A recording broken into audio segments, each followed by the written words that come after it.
Feliz año nuevo, hermanos, en este domingo, primer domingo del año del 2021.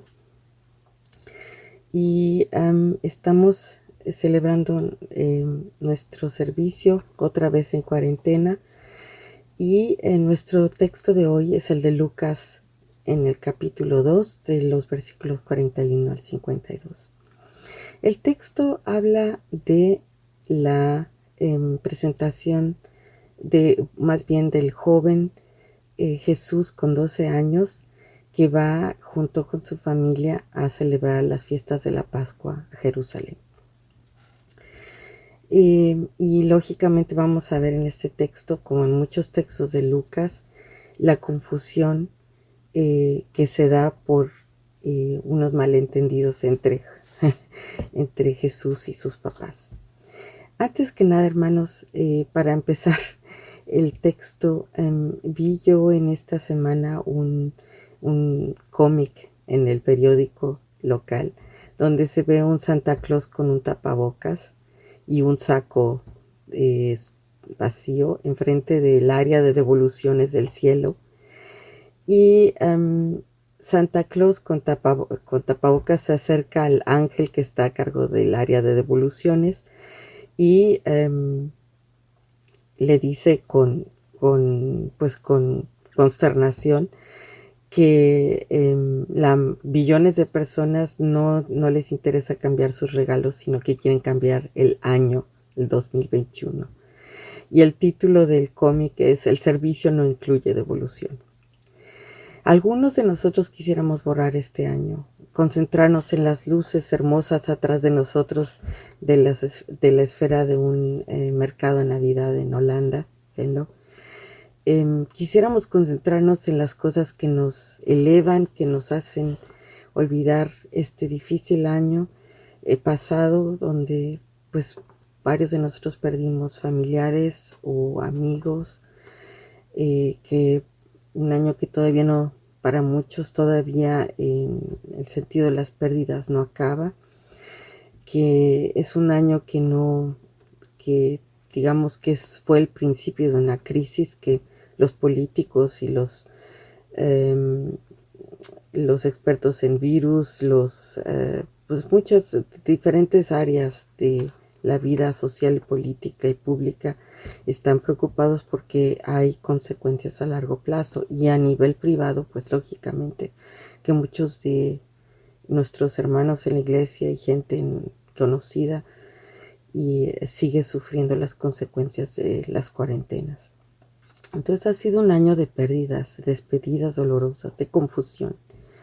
Y quisiera uno ponerle punto final a la cuarentena sucesiva, y quisiera uno pensar que con la vacuna todo se va a solucionar y que vamos a regresar a los tiempos antes pre-corona. Pero sabemos que esto va para largo. Y pobres y ricos, escépticos y creyentes, estamos en un sentido confundidos. ¿Por qué Dios permitió que este año pasara esta pandemia a nivel mundial? Es interesante esto, hermanos, porque nuestro texto habla exactamente de la confusión humana ante la irrupción del reino de Dios en nuestra humanidad. Los primeros dos capítulos del Evangelio de Lucas son programáticos, hablan exactamente de ese problema que los seres humanos no reconocen, se confunden, no entienden el mensaje de Dios a través de Cristo. Y una y otra vez vemos como, por ejemplo, Zacarías, siendo un líder espiritual en el templo, primero se espanta y no reconoce el milagro de la anunciación del Juan el Bautista, ¿no? Y se queda mudo el tiempo del embarazo de Elizabeth y primero duda. También vemos como, pues sí, Lucas, dentro de todo el material que tenía sobre la vida de Jesús, reconoce y decide tomar los textos que él usa para definir estos momentos importantes y cruciales entre la confusión humana y el poder divino. Por ejemplo, también que para los lectores, ahorita ya nosotros estamos acostumbrados, pero los lectores de aquella época, que o que escucharan, no lectores, sino los oyentes, que escucharan estas historias y pensaran cómo los pastores que normalmente tenían mala fama, eran forajidos, fueron los primeros invitados a conocer al bebé Jesús. Y cómo el mismo Rey Jesús viene naciendo en un establo entre animales sin tener dónde descansar María, ¿no? Del largo viaje y el censo.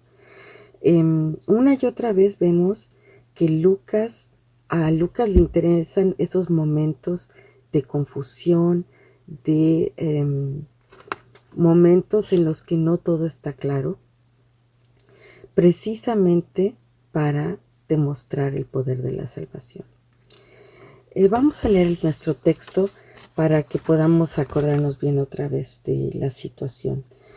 En el capítulo 2 al principio se habla de cómo Jesús nace en el pesebre, de cómo suben, cómo van los ángeles y los pastores y la circuncisión de Jesús, la presentación del niño. Y después nuestro texto, y la adoración de Ana, la profetisa, y el canto de Simeón, dos ancianos que reconocen quién es Jesús. Y después en el capítulo 41 viene el único texto en la Biblia donde se habla de Jesús como un jovencito, un niño de 12 años. En ningún otro evangelio se toma este texto. Entonces nos debe interesar simplemente porque sabemos que Lucas decidió incluir este momento en la vida de Jesús en su evangelio. Siempre tenemos o al bebé Jesús en Mateo, o ya al Jesús que va a ser bautizado en Marcos y al principio de su ministerio. Pero para Lucas es importante prepararnos para el resto del evangelio por medio de este texto también. Así termina el capítulo 2 y habla de un Jesús con 12 años que ya sabe lo que quiere. Generalmente en las películas actuales vemos que muchos jovencitos o gente que va a ser rey está dudosa y no sabe si quiere seguir su llamamiento o no. Y en cambio estamos aquí confrontados con un niño que sabe lo que quiere. Vamos a leerlo. Iban sus padres todos los años a Jerusalén en la fiesta de la Pascua, y cuando tuvo 12 años subieron a Jerusalén conforme a la costumbre de la fiesta.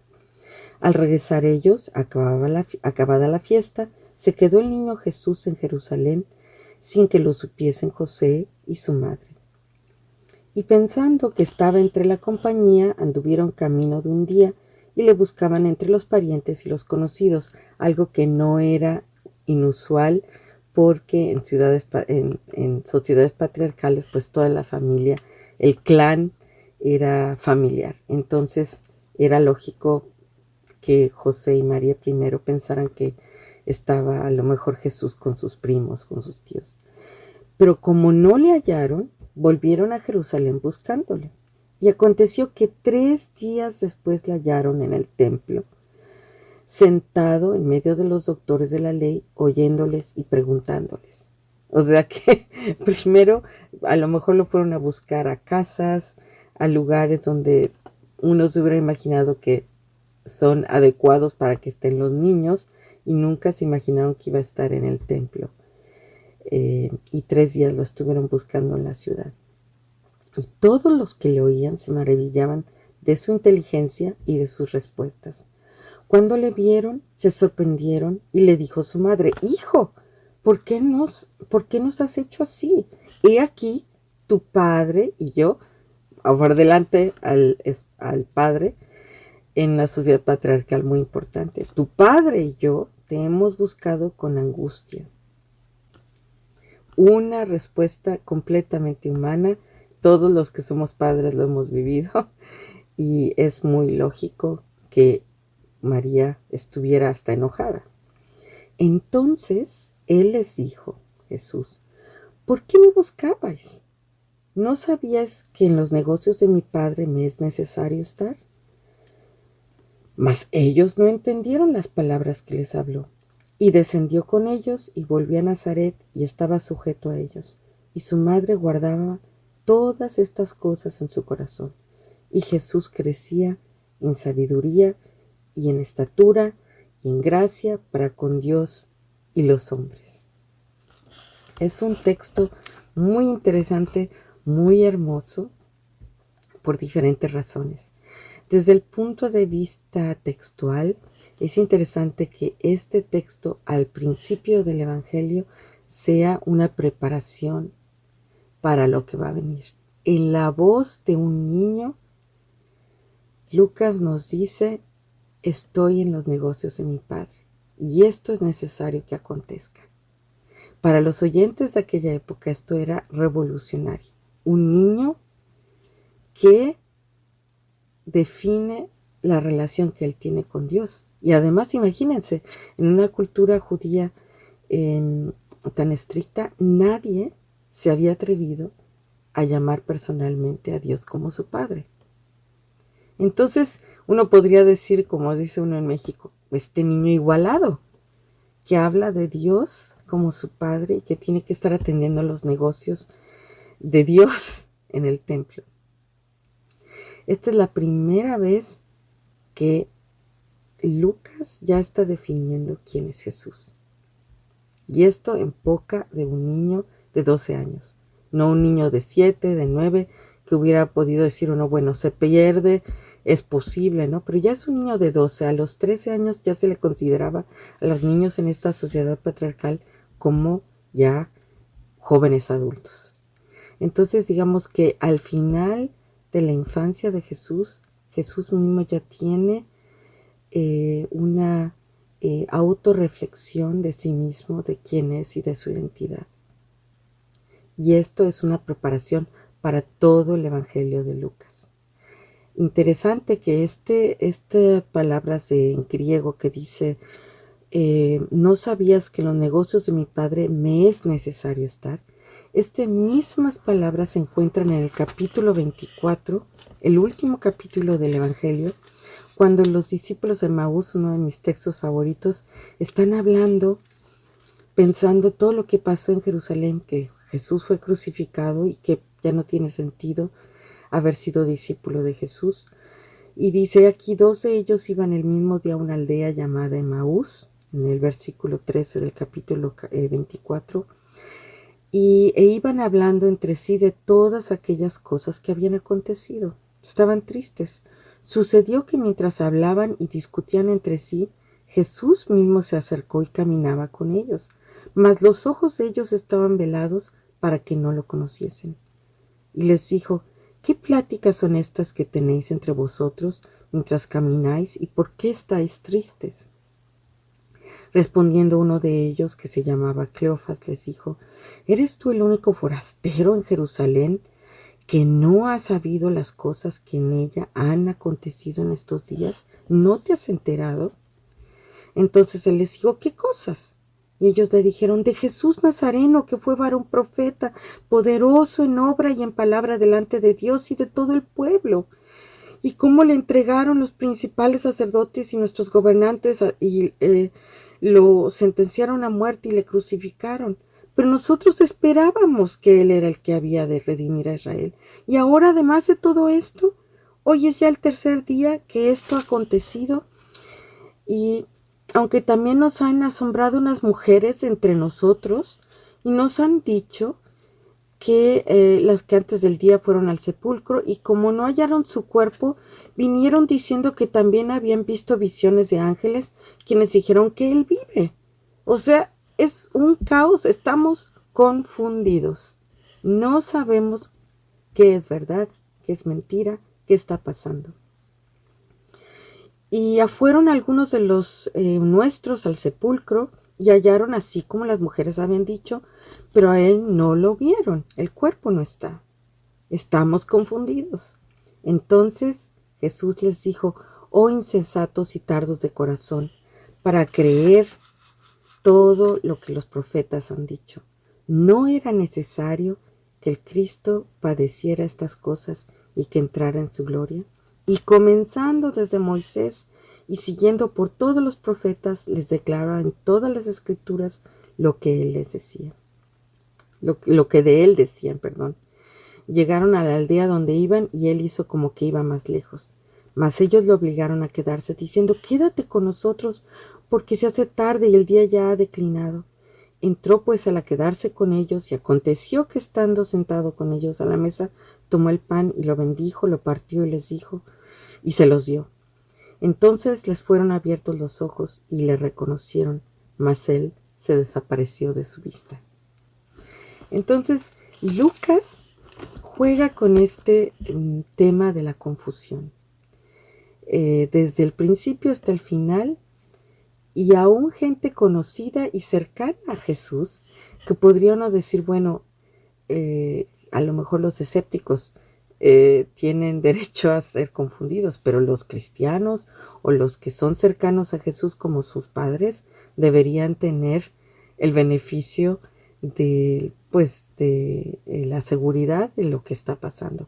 Pero aún los más cercanos a Jesús están confundidos.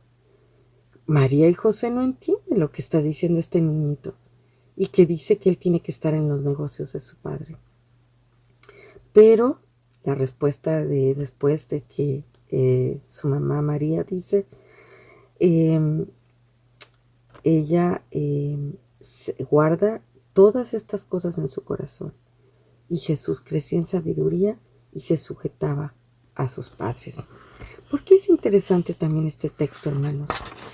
Ya vimos que por el lado contextual es parte del tema, de la forma en que Lucas lo pone, desde el principio al final. Este es el tema de la confusión y de la necesidad del plan de Dios.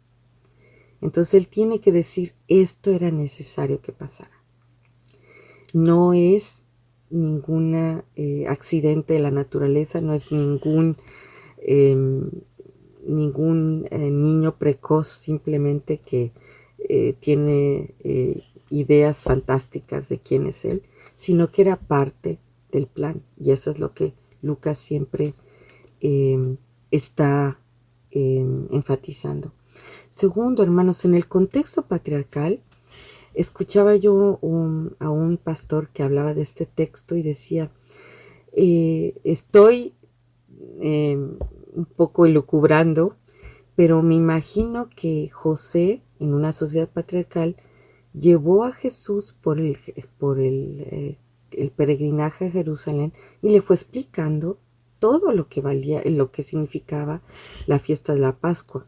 Se puede uno imaginar que el padre le dice al hijo, mira, aquí está, celebramos la Pascua porque recordamos que los israelitas estuvieron en Egipto como esclavos y que el Cordero de la Pascua fue su salvación para salir de ahí y de toda la historia en el desierto, y que por eso era importante el templo con el tabernáculo que reflejaba la presencia de Dios durante el desierto con los israelitas. Entonces, explicándole todas las razones, todas las cosas para que después pudiera ser Jesús un hombre de bien y que supiera en qué creía. Entonces puede uno imaginarse que José le está explicando las cosas a Jesús y de pronto Jesús acepta lo que le dice su padre humano, acepta todo en el contexto patriarcal de lo que él le está diciendo, y de pronto hace algo completamente inesperado, algo que no entra en esa cultura patriarcal de obediencia a sus padres o al clan. Entonces de pronto el niñito, que digamos que aún menos que ahora en nuestros días, que los niños tienen más sus derechos y se ha peleado durante muchos siglos que los niños vayan a la escuela y no trabajen, que no sean extensión nada más económica de los padres, que los niños tienen más derechos. Pero imagínense en esa época, hace 2000 años, que Jesús tiene eh, completamente otra actitud y se separa del clan y decide quedarse en el templo. ¿Por qué es importante esto, hermanos? Porque Jesús, me imagino, y eso lo dice también este otro pastor, digamos que tenía como un palincesto en su vida, en su identidad. Por un lado le dice el Padre, esta es la fiesta de la Pascua y vamos a sacrificar un cordero, un animalito como parte de la fiesta. Y por otro lado, la identidad de Jesús siendo hijo de Dios y diciendo yo soy el cordero. Yo voy a ser el cordero que va a ser llevado al matadero. Después imagínense José explicándole a Jesús el camino en Jerusalén y sabiendo Jesús a lo mejor que 30 años después, que no 30 años, menos, 22 años, 21 años, estaría pasando por eso mismo a Jerusalén cargando una cruz. Y también, hermanos, el hecho de que José dijera el templo y qué importante era el centro religioso en la vida de la comunidad judía y que supiera Jesús, este templo no es importante porque yo soy el templo ahora. Porque la presencia de Dios ya no va a ser fija en un lugar, sino en la persona de Cristo. Entonces Lucas ya nos está dando un contexto escatológico en el texto, dentro del texto. No solo nos está hablando de un contexto de todo el libro, de cuál es su programa, no solo habla de una sociedad patriarcal donde el hombre le explica a su hijo, tú vas a ser hijo de un carpintero y vas a seguir la línea de José y tienes que seguir los ritos que se esperan de ti. Y después el contexto escatológico. Yo me lo puedo explicar un poco. Hace unos días salió una película de un niño de la India que se perdió y era chiquito, tenía 5 años, algo así, y salió en la noche con su hermano. Total que se asustó, se mete a un tren y se queda dormido dentro del tren. Y el tren lo lleva a Calcuta, 1600 kilómetros más allá del pueblito de donde él venía, y no sabe cómo regresar. Y toda la película se trata de cómo el niño después llega, pues sobrevive en las calles y lo llevan después a un orfanatorio y después una pareja en Australia lo adopta y vive en Australia 20 años y empieza a sentir él la necesidad de regresar a la India y de buscar a su familia. Y por Google Earth, por los métodos actuales, pudo encontrar su casa y fue una historia real.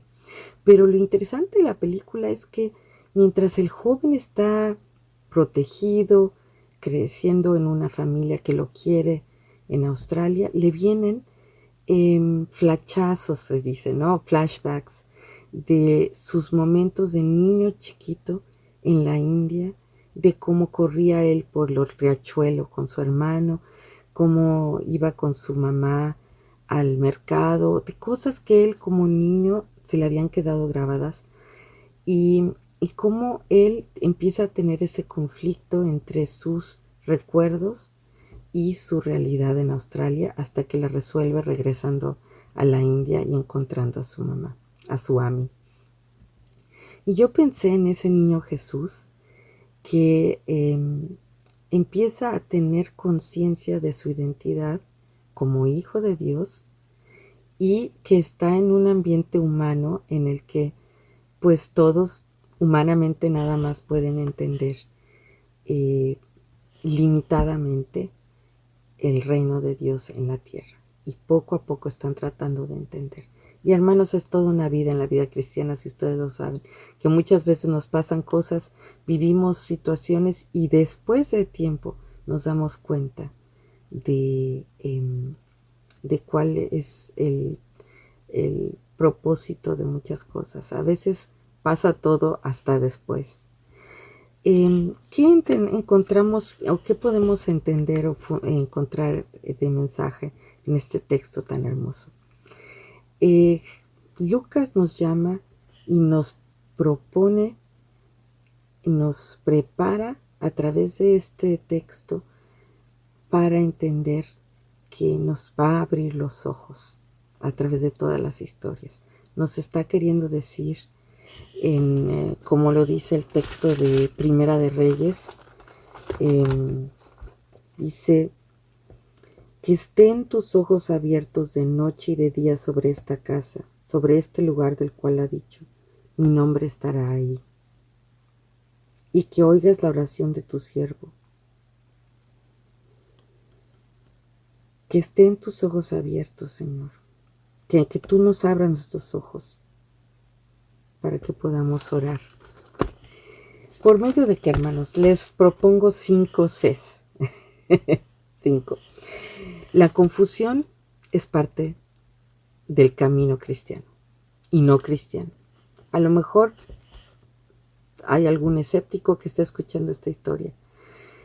No hay garantías de que porque soy cristiano tengo más entendimiento de las cosas que está Dios haciendo en mi vida. Hermanos, el año pasado ha sido un año de confusión para todos. Es normal, digamos que la fe es ese camino de ir pasando por momentos que no entendemos. La diferencia es en quién confío. La confusión es parte del plan. Y después la confrontación también. Jesús diciéndole: ¿por qué me buscan? Si ustedes no saben que yo tengo que estar en los negocios de mi Padre en el templo. Y al final Jesús con los discípulos de Maús: ¿por qué están tristes? Y dice: ¿que no eres el único que no se ha enterado de lo que pasó? Y les dice: pero es que, ¿por qué no entienden? Y entonces se toma el tiempo para explicarles. En esa confrontación también vemos el amor de Jesús, de paciencia, el amor de Dios hacia nosotros, que aún dentro de esa confusión se toma el tiempo para explicarnos, o se toma el tiempo para humillarse y seguir a sus padres como un hijo. Es muy interesante que terminar exactamente Lucas ese texto con la idea de que estaba sujeto a ellos. En una cultura patriarcal podría uno decir era un niño desobediente, o era como dicen en alemán, frech, ¿no? Que era un niño que no se sometía.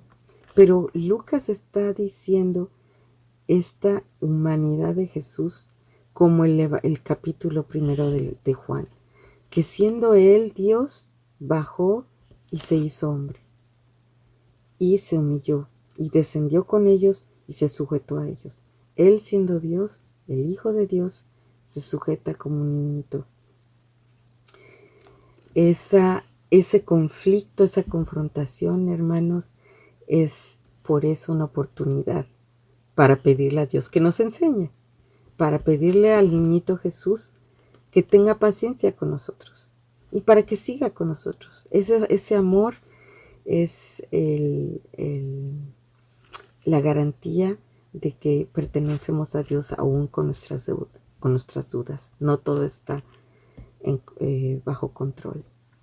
Después, hermanos, también no solo hay confusión, no solo hay confrontación ante el momento de la irrupción del reino de Dios en las vidas humanas, como lo fue el establo y Jesús entre los animales, sino también hay conocimiento. En esa confrontación tenemos la oportunidad de adquirir conocimiento. No entendemos todo, pero lo que entendemos lo podemos atesorar como lo hizo María. Podemos pedirle a Dios que nos enseñe, que nos prepare para entender su plan. No sé todo, pero lo que sé lo puedo poner en las manos de Dios y confiar en Él. Ese crecimiento lo atesoraba María y lo guardaba estas cosas en su corazón. Y así como Cristo va creciendo como el niño en sabiduría y en estatura y en gracia para con Dios y los hombres, ese niño Jesús también puede estar en nuestros corazones e ir creciendo en nosotros a través del contentamiento de la fe en Jesús, de saber que ese niñito es el Hijo de Dios y que confiamos en Él y que Él hace su obra. ¿No se acuerdan del texto? Confiad y Él hará. Confiemos en el Señor este año, hermanos. Es un año difícil, va a ser un año todavía difícil. Muchos problemas no van a ser todavía solucionados nada más con la vacuna. No sabemos cuándo nos toque a todos la vacuna, pero podemos confiadamente saber que somos hijos de Dios, hijos eternos de ese Dios que creó el cielo y la tierra, esas luces hermosas, las estrellas, el Dios del universo. Ese Dios que nos confunde es el Dios que nos ama. El Dios que nos hace entrar en conflicto es el Dios que crece en nosotros poco a poco y nos hace salir adelante y nos hace crecer en Él y tener confianza en Él. Hermanos, damos gracias a Dios porque Lucas nos conoce muy bien y sabe de los conflictos que nos pasan cuando no entendemos todo, pero no ese es el problema, sino es confiar aún a pesar de la confusión y que podamos creer que así como Jesús creció y se humilló y se sujetó a sus padres, también Él en su humanidad nos reconoce, nos conoce, nos entiende y es además el que nos ama. Le damos gracias a Dios por todo. Que Dios nos bendiga en este nuevo año, que no tengamos que devolver ese año, sino que lo aceptemos y aceptemos su llamado aún en medio del sufrimiento y en medio de todos los conflictos que vienen. Amén.